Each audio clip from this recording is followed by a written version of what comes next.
All right, so I was just thinking about this is a two birds with one stone. Ostensibly, it's a little bit about political, just how, like I feel to a certain degree that the alt-right wants to prove that I'm not absolutely tolerant. And I'm like, okay, you got me, and I never said I was absolutely tolerant. I believe in being, as tolerant as possible. But, for example, you don't tolerate somebody murdering another person. But tolerate isn't really the right word for that. But also, this is really more about, you know, how willpower works.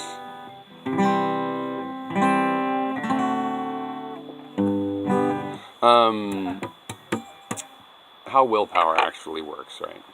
Because it's not like you have the control of the situation. You just say, "I commend this idea." Um, you really have to train and even trick yourself. Your brain is not just following your commands. It's more like setting up a Rube Goldberg machine, influencing one while it's in motion. So, for example, okay, I'll just say it's unfortunate. I don't really want to admit I had to stop, but of course I don't mind admitting I had to stop. But here's the thing. So the hurricane's coming up, Irma, and at first they were saying it was going to hit, basically right at very near Mar-A-Lago and then run up the east coast there. And I had this thought of, wouldn't that great, tear up Mar-A-Lago?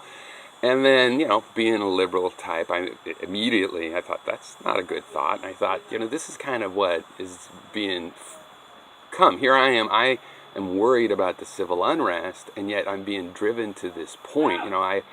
I'm thinking about reasons that you do deplatform Nazis, or you do stop people from shitting on the beach. You don't blame the person that can't go to the beach because it's full of shit you could go. No, you blame the people that shit on the beach, and you stop them, and could be rules about things like that.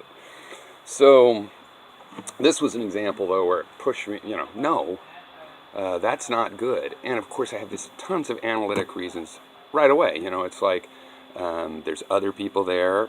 I just get it rebuilt with insurance money. It'll be other people's money that rebuilds it.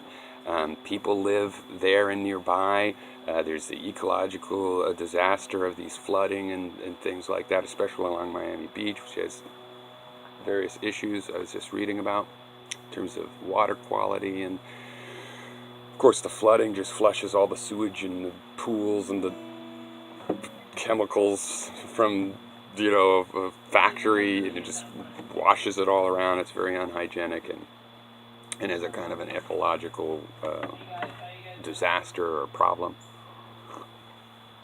Now, I can't say, I don't want anything bad to happen to Trump. I don't want unjust bad things to happen. I don't want him to trip and fall.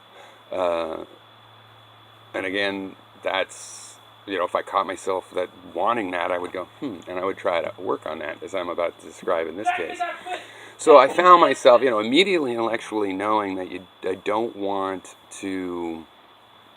Stepson's playing video games in there with this friend from the last town we lived in. But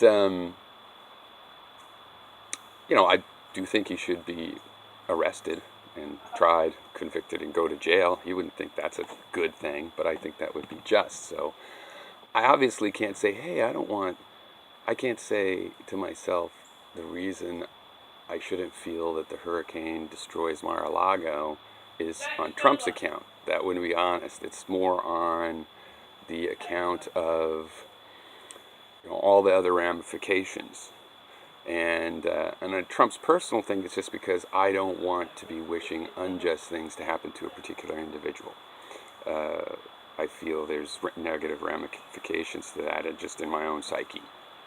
Okay, so what can I do about that if I'm sitting there and as I think about Mar-A-Lago getting torn up in the eye of a tornado, and it's like, wouldn't that just serve him right? How do you change that attitude? A lot of people would say you can't change what comes to your mind. Well, you can't change what came to your mind, but it's actually very straightforward to change what comes to your mind. And requires conscious effort.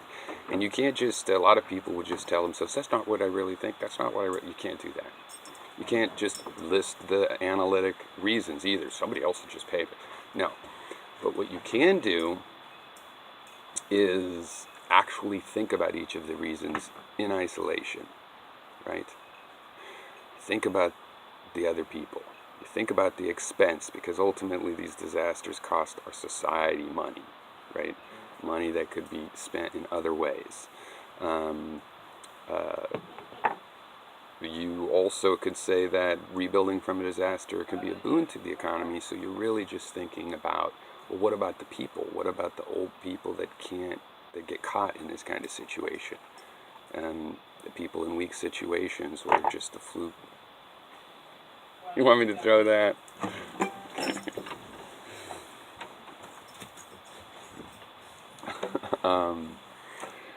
So, and if you think about those things, it wasn't very long before, I went back to what I really hope about these hurricanes, which is that they'll spin off into the ocean,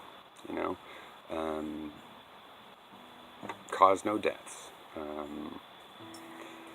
It doesn't take that long if you just think about, visualize and picture what happens if the thing that you want to have happen in your sort of mean, angry gut reaction that comes floating, that you have to admit, if you're an honest person, oh, yeah, that feels like that wouldn't be such a bad thing. You think about the things that actually make it bad, again, not as a list of reasons that make an argument, but just individually those things. Then when you come back to the thought of what if it hits Mar-A-Lago, you'll actually feel like, well, that'd be a bad thing. It just gets robbed of its weird, because it's a pretty weird idea that it wouldn't be bad in the first place, right? So you shouldn't be surprised if it comes back that way. And I think this is how willpower works. It's like you visualize, yes, your brain is an automatic reactor, but in your brain you can have simulated experiences, like the experience of imagining that, oh, Mar-A-Lago might get destroyed. And then you have an internal reaction before that's ever happened, before you've acted on it, before anything, right then. And you could keep the whirlpool of your thoughts working on that for a while. And it is possible to insert the more realistic thoughts and then get that balanced view that takes into account your whole perspective. Most people are way more peaceful in their whole perspective when they take everything they care about into account, rather than in one situation where the pressure builds in a particular way, and then you react in that particular way, and it's very much tunnel vision and focused. So yeah, I know there's lots of people that say, see, look, you do hope bad things happen to Trump. Yeah, but I want those things to not be bad objectively. I want them to be just. Like what's bad is when a criminal gets away with it. So you violate the Constitution as the president. You're supposed to uphold the Constitution as president. You violate it and say, hey, I'm in charge of upholding it, so it doesn't apply to me. That's not what that's supposed to mean. The president is not supposed to be above the Constitution. He's supposed to be entrusted to enforce it, just like a county sheriff is not above the laws of the county. He's supposed to enforce them. And so that would be just, obviously not a good thing for Trump. I'm not on here being some kind of liberal that says, I have to hope that everybody has a good experience in the end, even after they've committed a crime. They shouldn't have to go to jail. But I want them to go to jail. I don't want them to get raped in jail, but I think some people need to go to jail, need to get impeached, need to pay fines. So, and really all of us are in that situation sometimes. I've gotten speeding tickets, and guess what? I was speeding. I think it's appropriate that I had to pay a fine. So anyway, I think that was it. I was learning the song from Hamilton. You say the price of my love's not a price that you're willing to pay. You cry in your tea, which you throw in the sea as you see me go by. Why so sad? Remember we made an arrangement when you went away. Now you're making me mad. Remember, despite our estrangement, I'm your man. You will be back. Time will tell. You'll remember that I served you well. And so on.